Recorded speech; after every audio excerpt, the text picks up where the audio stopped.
rends grâce à Dieu pour ce matin. Je vais juste prier. Seigneur du ciel et de la terre, Dieu éternel, Dieu des armées, Dieu d'Abraham, Dieu d'Isaac et d'Israël, Dieu grand et redoutable, Dieu vivant et vrai, nous te bénissons, nous te louons, nous glorifions ton Saint-Nom, nous glorifions ton grand nom, nous vantons tes mérites. Nous levons vers toi, Dieu du ciel et de la terre, nous te disons merci pour ta grâce, pour ta bonté, pour ta fidélité. Merci de nous avoir réunis ce matin, Seigneur. Merci pour ton peuple et merci pour ta présence. Parle à un cœur ce matin, Seigneur. Enseigne quelque chose de nouveau ce matin. Je me tiens devant toi comme un serviteur inutile. Agis, précieux Saint-Esprit. Au nom puissant de Jésus. Amen. Amen. Ok, je nous rappelle que le thème de ce mois, c'est le combat spirituel. Et notre verset du mois, c'est Apocalypse 12, verset 12. C'est pourquoi réjouissez-vous cieux et vous qui habitez dans les cieux. Malheur à la terre et à la mer, car le diable est descendu vers vous, animé d'une grande colère, sachant qu'il a peu de temps. Et notre thème de ce matin, c'est comme les Éphésiens. Comme les Éphésiens. Texte de base, Éphésiens 6, versets 11 à 12. Revêtez-vous de toutes les armes de Dieu, afin de pouvoir tenir ferme contre la vie du diable, car nous n'avons pas à lutter contre la chair et le sang, mais contre les dominations, contre les autorités, contre les princes de ce monde de ténèbres, contre les esprits méchants dans la nuit céleste. Le combat spirituel, le thème du combat spirituel, fait partie des thèmes controversés dans l'Église. Parce que c'est vrai que c'est un thème compliqué et des fois il est difficile de garder son équilibre. Il y a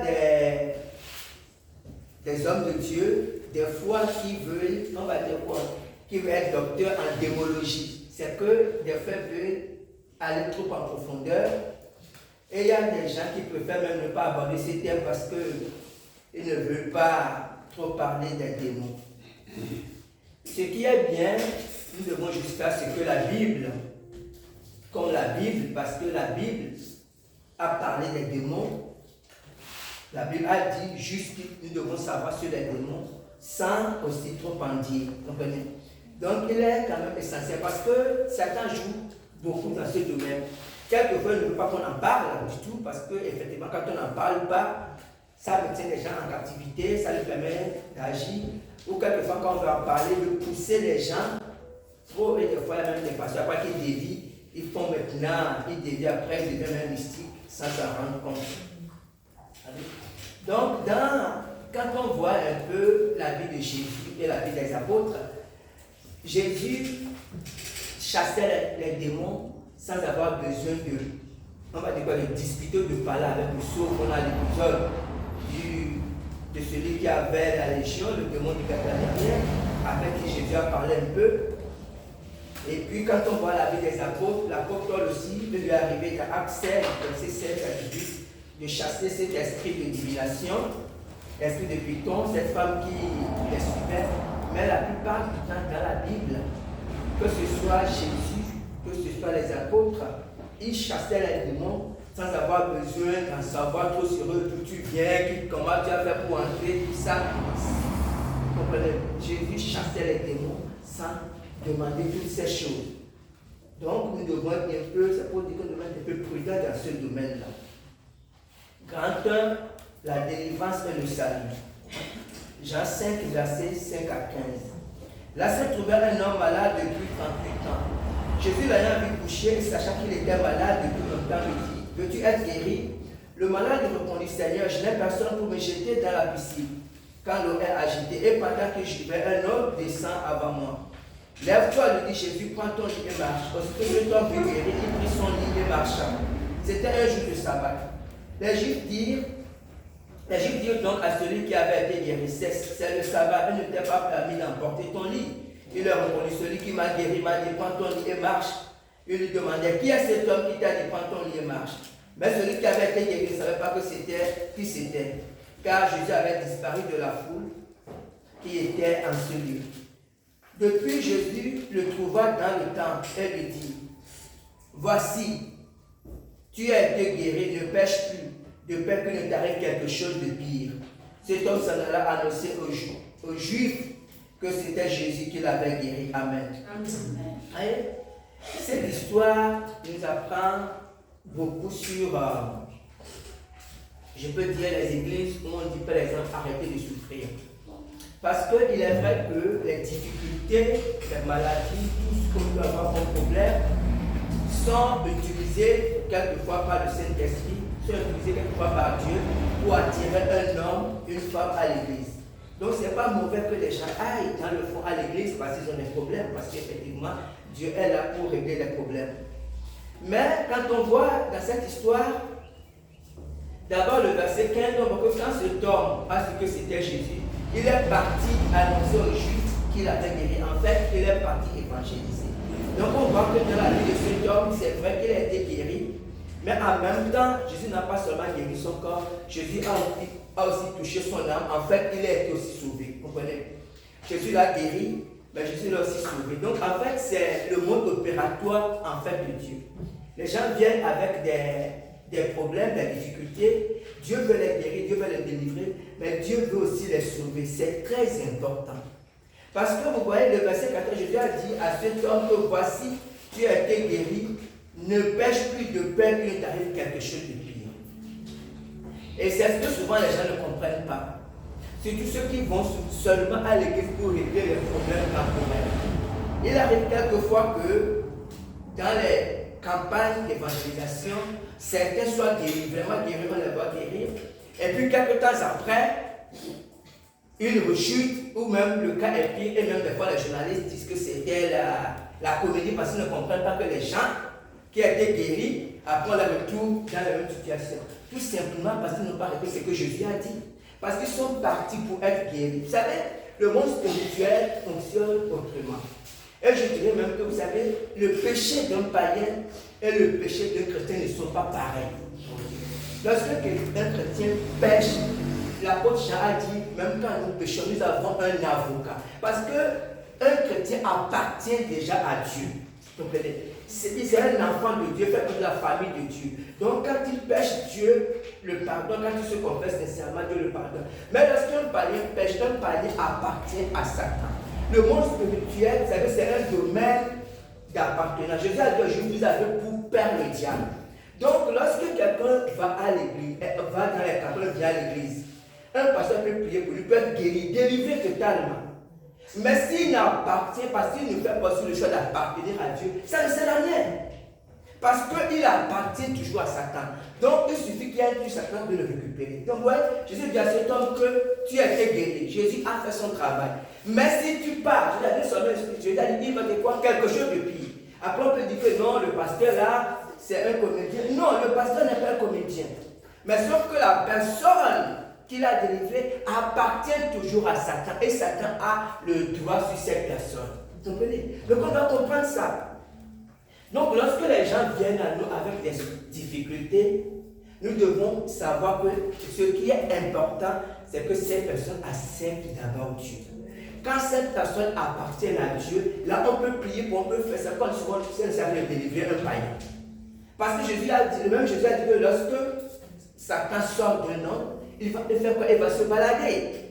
Après que je vais retourner d'abord, maintenant quand il voit que la maison est vide, parce que quand les méchants sortent d'un homme, il faut que cet homme, nous sommes des maisons en fait, où Dieu habite à nous, où les esprits méchants habitent à nous, vous comprenez? Donc lorsque quelqu'un est délivré, il faut que le Saint-Esprit vienne prendre la place de Dieu. Sinon ça ne sert à rien.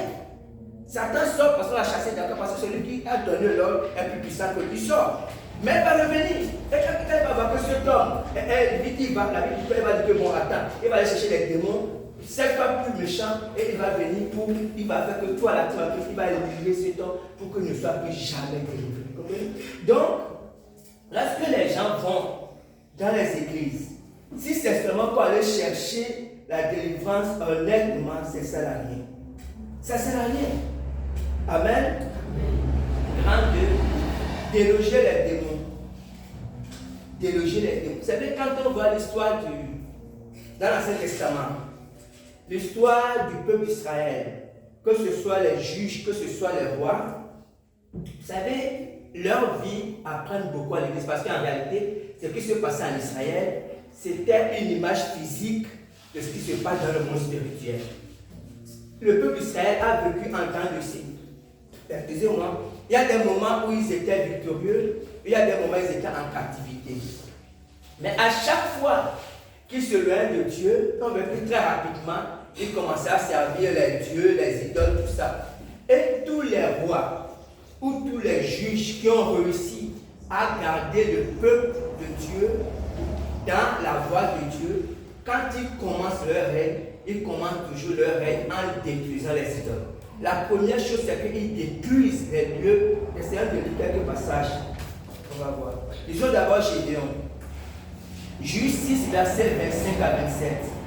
Dans la même nuit, l'Éternel dit à Gédéon, prends le jeune taureau de ton père et un second taureau de 7 ans. Renverse l'autel de Baal qui est à ton père et abat le lieu sacré qui est dessus. Tu bâtiras ensuite que tu disposeras sur le haut lieu de ce rocher un autel à l'Éternel ton Dieu. Tu prendras le second taureau et tu offriras un holocauste avec le bois de l'idole que tu auras abattu. Gédéon prit 10 hommes parmi ses serviteurs et fit ce que l'Éternel lui avait dit. Mais comme il craignait la maison de son père et les gens de la ville, il les exécuta de nuit et non de jour. Amen. Lisons maintenant Élie, 1 roi 18, verset 19, je ne vais pas beaucoup, verset 19, et après verset 30 à 40, pour ne pas beaucoup lire. Fais maintenant rassembler tout Israël auprès de moi à la montagne de Carmel.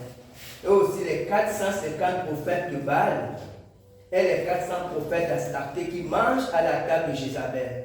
Et le feu de l'Éternel tomba et il consuma l'holocauste, le bois, les pierres et la terre. Et il absorba l'eau qui était dans le fossé. Quand tout le peuple vit cela, ils tombèrent sur leur visage et dirent, c'est l'Éternel qui est Dieu. C'est l'Éternel qui est Dieu. Saisissez les prophètes de Baal, leur dit Élie, qu'aucun d'eux n'échappe, et il les saisit, et il les fit descendre au torrent de Kishon, et il les égorgea. Amen.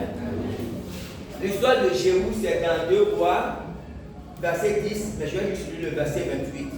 Jéhu extermina Baal du milieu d'Israël. Je vais expliquer plus tard. Et le dernier passage, c'est Ézéchias. Ézéchias, 2 Rois 18, verset 3 à 4. Il fit ce qui est droit aux yeux de l'Éternel, entièrement comme avait fait David son père. Il fit disparaître les hauts lieux, brisa les statues, abattit les idoles et mit en pièces le serpent d'airain que Moïse avait fait. Car les enfants d'Israël avaient jusqu'alors brûlé des parfums devant lui. On l'appelait Néhushtan. Amen. Vous voyez? Quand vous lisez, je disais tantôt qu'à chaque fois qu'un nouveau roi venait, la première chose qu'il devait faire, c'était de détruire les autels qui étaient là. Vous comprenez? Dieu a demandé à Gédéon de renverser l'autel de Baal qui était dans la maison de son père.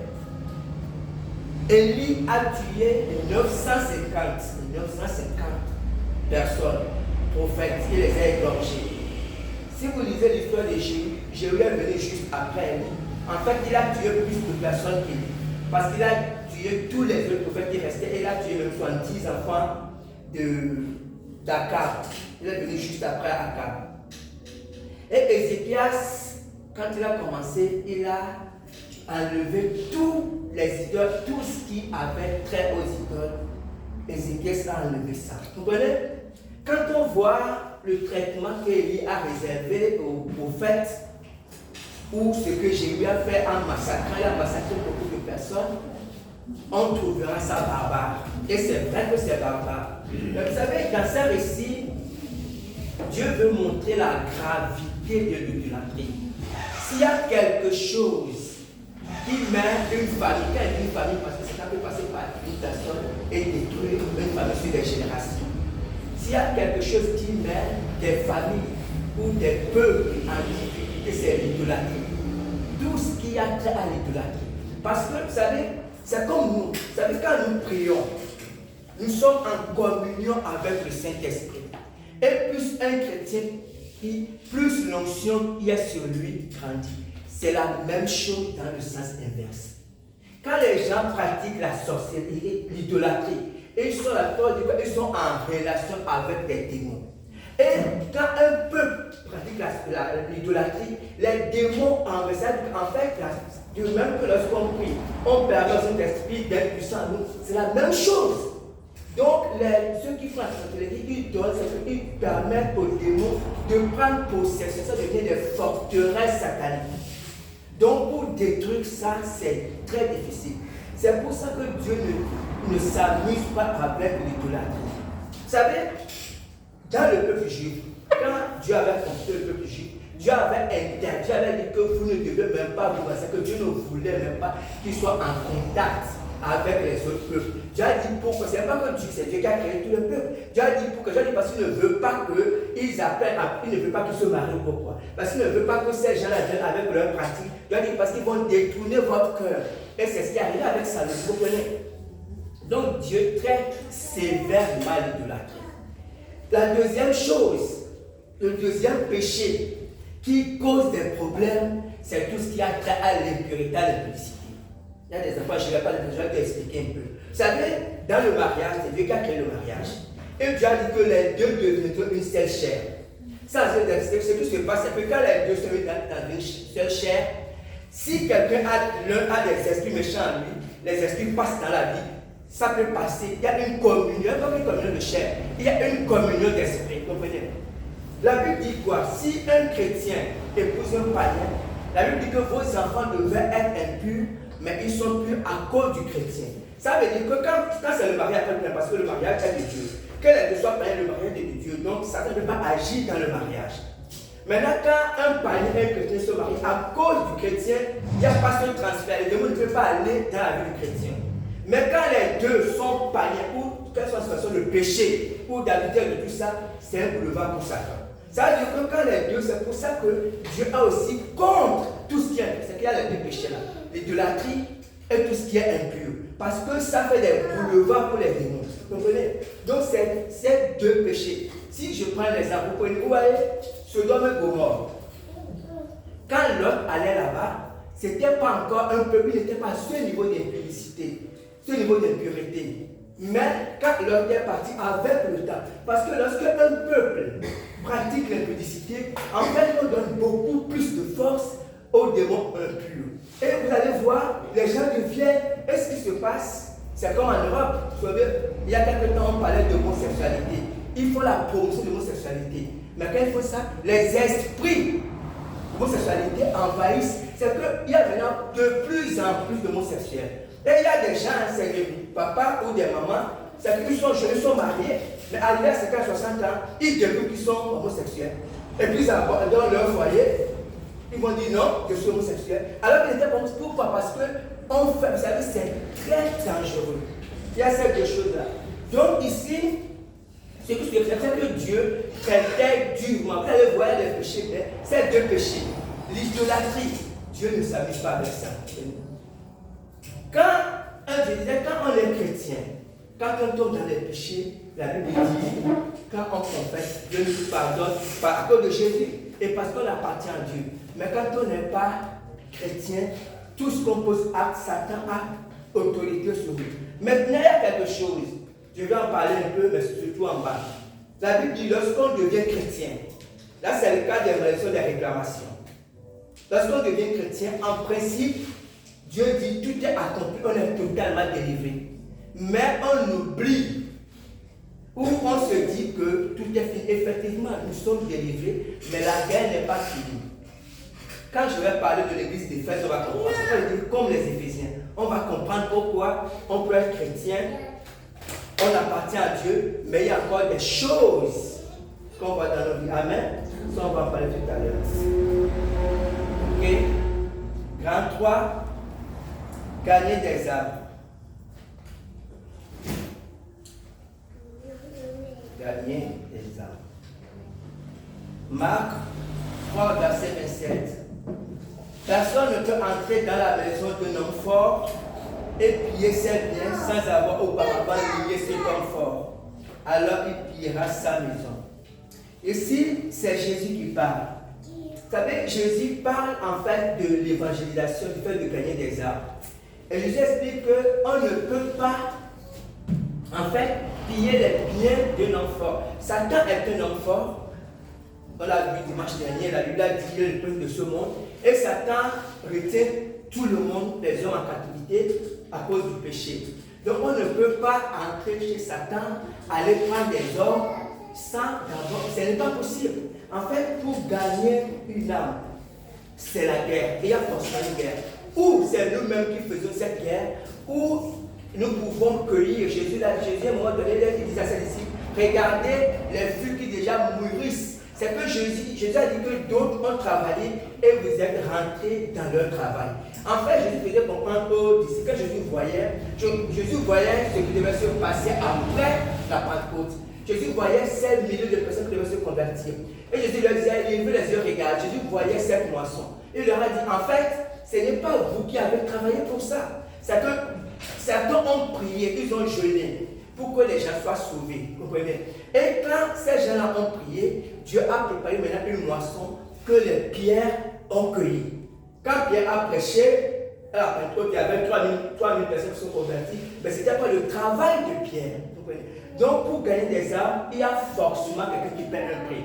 Ou c'est lui-même qui paie le prix, ou d'autres. Vous savez, il y a des gens qui sont dans le secret à qui Dieu parle. Il y avait un homme, c'était un Anglais, il était malade, hospitalisé malade. Mais sur son lit de maladie, il a passé sa vie à gagner des âmes. Ça veut dire qu'il était malade, mais il passait sa vie à gagner des âmes. Dieu lui mettait des gens à cœur, et il priait pour ces gens, et les gens, il passait sa vie. Jusqu'à ça, il est mort, mais il a gagné tellement d'hommes, mais en étant malade. Vous comprenez? Et les autres peuvent dire que sa vie était un film, mais sa vie a été tellement aussi parce qu'il a gagné tellement d'âmes, mais ce sont des maladies. Vous comprenez? Donc, il y a des gens à qui Dieu met des fardeaux à cœur. Ils prient pour que les gens soient sauvés, mais ils prient sans forcément cueillir ces fruits-là. C'est que d'autres, maintenant un autre peut aller prêcher pour cette personne, puis la personne est sauvée. Donc, on ne peut pas gagner. Honnêtement, on peut amener des gens à l'église, on peut amener des gens à l'église, ça c'est très bien, on doit le faire. Mais gagner une âme, c'est un travail. C'est qu'en fait, on arrache à Satan un bien qui lui appartenait. Donc, c'est un travail spirituel. 2 Corinthiens 4, verset 3 à 4. Paul dit, si notre évangile est voilé, il est encore voilé pour ceux qui périssent, pour les incrédules dont le Dieu du ciel a aveuglé l'intelligence, afin qu'ils ne puissent pas briller la splendeur de l'évangile, de la gloire de Dieu, de la gloire de Christ qui est l'image de Dieu. Donc ici, Paul explique que l'évangile, en fait, est voilé pour les païens, parce que le Dieu de ce siècle a voilé leur intelligence. C'est que tu peux lui parler n'importe comment, il ne comprend rien. Il ne comprend pas. Pourquoi? Parce que son intelligence spirituelle est complètement voilée. Il ne peut pas comprendre. Donc, pour que cette personne comprenne, il faut d'abord que le voile soit ôté. Or, pour que ce voile soit ôté, c'est une guerre. Il faut que tu réclames au prix pour que Dieu enlève le voile, que Dieu illumine l'intelligence pour que la personne puisse comprendre l'évangile. 4. L'église d'Éphèse. Parlez des Éphésiens. Vous savez, il y a 2 catégories d'églises. Il y a des vraies églises. Quand une vraie église, c'est une église qui a été fondée, qui a été créée par le Saint-Esprit. Et il y a les fausses églises, quelles qu'elles soient, qui viennent de la volonté humaine, pour les religions. Mais toute église qui est fondée par le Saint-Esprit est forcément attaquée par ça. Et c'est normal, c'est de bonne guerre. Mais si c'est une religion où quelqu'un veut gagner de l'argent, tout ça, Satan ne s'en occupe pas. L'église peut être remplie jusqu'à Congo, Satan ne s'en occupe pas. Donc il y a des gens qui reçoivent un mandat, une mission pour fonder une église, et dès que c'est fondé, Satan se lève. Et il y a d'autres que même que maintenant, vous savez, lorsqu'il y a une église, la première chose qu'on peut chercher à comprendre, c'est de voir si le Saint-Esprit agit dans cette église. On voit que le Saint-Esprit agit. Ou quand les gens viennent prier, on voit que le Saint-Esprit est là. Et puis en même temps, on remarque peut-être que dans la vie des gens, les gens ne sont pas épanouis, où il n'y a pas beaucoup de croissance spirituelle, où il n'y a pas beaucoup de croissance numérique. On va se dire qu'on peut tout dire, il y a une attaque satanique. C'est qu'il y a une guerre satanique, vous comprenez? Parce que quand c'est une église qui vient de bloquer l'humain, Saint-Esprit n'est pas là. Les gens peuvent parler d'évangile comment on ne voit que le Saint-Esprit n'est pas là. Mais quand le Saint-Esprit est là, ça veut dire que le Saint-Esprit est avec cette église. Mais si on voit le Saint-Esprit et qu'il y a beaucoup de manquements, c'est qu'il y a un problème quelque part. Mais si les gens ne se lèvent pas pour combattre, ils peuvent passer toute leur vie comme ça. Et vous voyez, c'est pour ça qu'on va prendre l'exemple de l'église de Corinthe, l'église d'Éphèse. Acte 19, versets 23 à 29. J'ai pris juste une portion pour nous faire comprendre. Il survint à cette époque un grand trouble au sujet de la voix du Seigneur. Un nommé Démétrius, orfèvre, fabriquant en argent des temples de Diane et procurant à ses débuts un gain considérable. Il les rassembla avec ceux du même métier et dit aux hommes, vous savez que notre bien-être dépend de cette industrie. Et vous voyez et entendez que non seulement à Éphèse, mais dans presque toute l'Asie, ce Paul a persuadé d'étonner une foule de gens en disant que les dieux faits de main d'homme ne sont pas des dieux. Le danger qui en résulte, ce n'est pas seulement que notre industrie ne tombe en dysphégie, mais c'est encore que le temple de la grande déesse Diane ne soit tenu pour rien, et même que la majesté de celle qui est révérée dans toute l'Asie et dans le monde entier ne soit réduite à néant. Ces paroles les ayant remplies de colère, il se mit à crier, grande est la Diane des Éphésiens. Toute la vie fut dans la confusion, ils se précipitèrent tous ensemble au théâtre, entraînant avec eux Gaius et Aristarque, Macédoniens, compagnons de voyage de Paul. Amen. Qu'est-ce qui se passe? J'ai pris juste une portion. Vous voyez, Dieu avait mandaté Paul pour créer des églises. Et Paul a créé plusieurs églises. Corinthiens, Galates, c'est Paul qui les a créées. Et c'est Paul qui a créé l'église d'Éphèse. Mais quand il est arrivé à Éphèse, vous voyez que ce n'était pas pareil que les autres. Quand Paul est arrivé à Éphèse, Paul a combattu pour créer l'église d'Éphèse. Parce que les Éphésiens, il y avait les autres pays, mais les Éphésiens étaient idolâtres. Ils adoraient Diane, une déesse Diane. En fait, cette déesse Diane, c'est la même déesse que les Africains adorent, que ce soit la reine, que ce soit le nom qu'on lui donne. C'est la même déesse, vous comprenez? Et ce qui fait que cette localité d'Éphèse était différente de toutes les églises que Paul a implantées. Donc il a fallu que Paul combatte et toute la ville était soulevée. Paul a été extirpé parti, mais on a quand même attrapé. Si vous allez voir qu'on a bastonné un peu ses agents, mais c'est que Paul a fondé cette église dans la guerre spirituelle. Quelques temps plus tard, Paul était en prison à Rome. Vous voyez, quand vous lisez les histoires de Paul, les lettres de Paul, il y a deux choses. Il y a les actes des apôtres. C'est à ce moment que les apôtres posaient des actes. Et il y a maintenant les épîtres, qui sont les lettres que Paul ou les autres envoyaient aux églises. Vous comprenez? Les lettres de Paul, ce sont les lettres que Paul envoyait quand il était maintenant en prison à Rome. Et quand vous lisez pour chaque église, que ce soit les Corinthiens, que ce soit les Galates, que ce soit les Éphésiens et les autres, en fait, l'apôtre Paul écrivait les lettres en fonction des problèmes que les uns et les autres rencontraient. Et si vous voulez, l'église d'Éphèse est la seule église à qui Paul a adressé une lettre concernant le combat spirituel. Parce que cette église était différente de toutes les autres. Les Corinthiens avaient des problèmes, les Galates avaient des problèmes, mais l'église d'Éphèse continuait à se battre avec les démons, mais sauf qu'ils ne le savaient pas. Vous comprenez? Et Paul leur dit, je vais lire verset 11 et 12 d'un verset de base, Éphésiens 6. Revêtez-vous de toutes les armes de Dieu afin de pouvoir tenir ferme contre les ruses du diable. Car nous n'avons pas à lutter contre la chair et le sang, mais contre les dominations, contre les autorités, contre les princes de ce monde de ténèbres, contre les esprits méchants dans les lieux célestes. Je vais aussi lire Apocalypse 2, verset 13. Je sais où tu demeures. Je sais que là est le trône de Satan. Tu retiens mon nom. Tu n'as pas retenu ma foi. Même au jour d'Antipas, mon témoin fidèle, qui a été mis à mort chez vous, là où Satan a sa demeure. Vous comprenez? Apocalypse, là c'est Jésus qui parle. Vous savez, quand Jésus dit là où est le trône de Satan, ou là où Satan a sa demeure, Ça ne veut pas dire forcément que Satan lui-même habite là-bas, mais ça veut dire une grande concentration de puissance des ténèbres. Que cette localité est différente des autres. Vous comprenez? C'est comme Éphèse. Ça veut dire que les chrétiens qui sont à Éphèse ne peuvent pas être comme les chrétiens de Corinthe. Parce qu'eux, ils sont attaqués. L'apôtre Paul a réussi à implanter l'église. D'accord? L'église d'Éphèse. Mais pour que l'église d'Éphèse prospère, c'est une église qui doit avoir une braise. C'est qu'il doit être constamment dans le combat spirituel. Parce qu'ils font face à une puissance jusqu'à ce que Jésus revienne. Donc, quand je dis comme les Éphésiens, en fait, les églises, pour la plupart d'Afrique ou d'Amérique latine ou même d'Asie, ces églises sont quand même différentes des églises européennes. C'est vrai que de façon générale, absolue, Satan fait toujours la guerre à toute bonne église.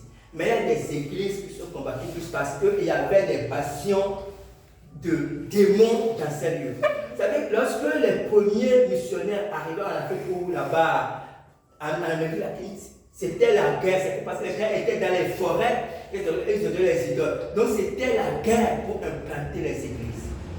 Et lorsque on implante les églises, ou lorsqu'il y a des revers, souvent on a l'impression que c'est bon, tout est réglé. Non! Rien n'est réglé. C'est que Jésus a dit que quoi? Satan va toujours revenir forcément jusqu'à ce que nous soyons enlevés. C'est une guerre. Satan part parce que à l'instant T, celui qui est venu avait une option qui était plus puissante. Les bons vont partir. Mais ils ne vont pas rester puis partir pour toujours. Ils vont revenir. Autant de fois, ils vont toujours revenir parce qu'ils ne vont pas laisser, c'est qu'ils ont été chassés de leur lieu, ils ne vont pas laisser les choses en l'état. Vous comprenez? Mais nous, souvent les chrétiens, on pense que c'est bon, on est payé l'affaire réglée, et puis on va, non, on dort sur nos lauriers, et après on se passe l'hiver, autant, on a dit, mais pourquoi? Parce que Satan, lui, c'est il ne va jamais te laisser tranquille. Vous comprenez? Donc, en fait, et c'est la même chose pour les églises après le réveil. On peut parler du réveil des années 80. Tout le Gabon était en feu. Mais aujourd'hui, on a quoi? Parce qu'on n'a pas su maintenir ce brasier. Après, on a dans la routine, chacun, et puis petit à petit, Satan n'est pas pressé, c'est un esprit. C'est nous les hommes qui mourront. Dieu ne meurt pas, Satan ne meurt pas. Il n'est pas pressé. Il attend seulement. Et petit à petit, et après quand on est poussé, il revient et reprend du terrain. Et les mêmes choses reprennent. Vous comprenez? Donc on doit comprendre que on ne peut pas être chrétien en Afrique. Je pense que c'est le docteur Nyong'i Cho qui avait compris ça, pasteur en Corée. Parce que c'est aussi l'Asie, il sait que ce sont les autres qui avaient beaucoup d'esprit. Quand il a créé son église, il était nommé la plus grande église, il avait une montagne de prière où les gens priaient 24 heures. C'est-à-dire que il avait un feu qui était constamment allumé. Et quand il y a un feu qui est constamment allumé, les démons ne peuvent même pas. Quand c'est quelqu'un qui veut venir, ils vont fuir. Il faut qu'il y ait un feu allumé. Une église vit par un feu. Comme la Bible dit, il faut que le feu ne doit jamais s'éteindre. Tant qu'il y a le feu, l'église prospère. Parce que même les esprits, même les gens des fois même sont chez eux, ils sont toujours et même ils viennent à l'église seuls. Parce que quoi? Parce que les gens qui étaient en captivité, le feu va les atteindre, l'esprit qui est là-bas part seul, parce qu'il y a un feu qui est allumé. Mais quand il n'y a pas le feu, il n'y aura rien. Amen. On va terminer. Lier et résister. Lier et résister. Ici, j'ai juste voulu qu'on comprenne quelque chose. Parce que la Bible fait bien la différence entre ces choses. En fait, la Bible nous dit de résister à Satan. La Bible nous dit de lier les démons. On va lire quelques versets et puis lisons d'abord Jacques 4, verset 7 pour résister. Soumettez-vous donc à Dieu, résistez au diable et il fera l'un de vous. Éphésiens 4, verset 26 à 27. Si vous vous mettez en colère, ne péchez point, et que cela ne se couche pas sur votre colère, et ne donnez pas accès au diable. Voyez? La Bible, où je peux encore lire un verset, Jean 14, verset 30, c'est Jésus qui dit, il a dit, je ne parlerai plus guère avec vous, car le prince de ce monde vient, il n'a rien à moi. Ouais, le prince de ce monde, c'est Satan, c'est Lucifer, que ce soit le nom qu'on lui donne. En fait, la Bible nous demande de résister à Satan, parce qu'on ne peut pas lier Satan.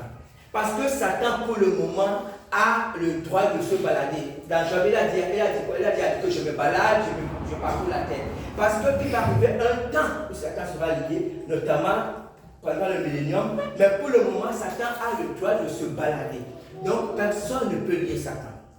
Mais par contre, on peut lier les démons. Les esprits, les démons, on peut les lier, on peut les envoyer dans la vie parce que les démons, on peut les lier. Comprenez?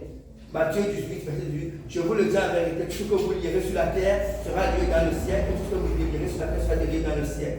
Luc 10, verset 19. Voici, je vais donner le pouvoir de marcher sur les serpents, sur les scorpions et sur toute la puissance de l'ennemi et de ne pouvoir vous nuire.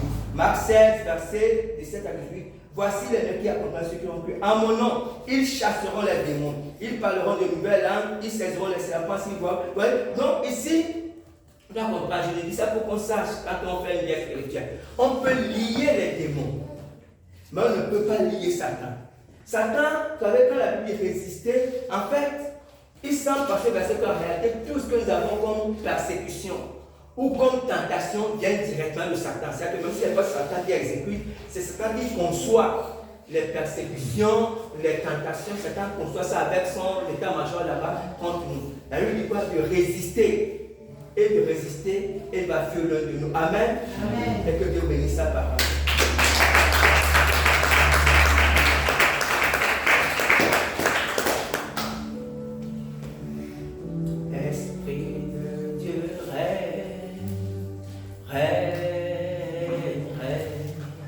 En ce lieu, esprit, règne, règne, règne. Esprit de Dieu, règne, règne, règne.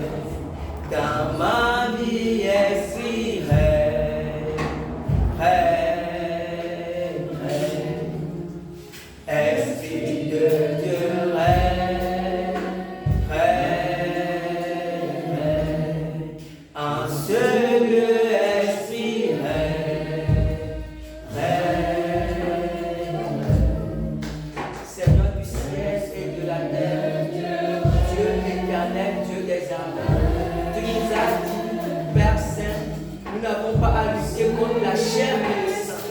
Ce matin, tu as voulu nous rappeler ces choses. Tu as voulu faire comprendre que nous sommes dans une guerre spirituelle. Parce que nous devons nous armer de prendre toutes les armes de Dieu afin de résister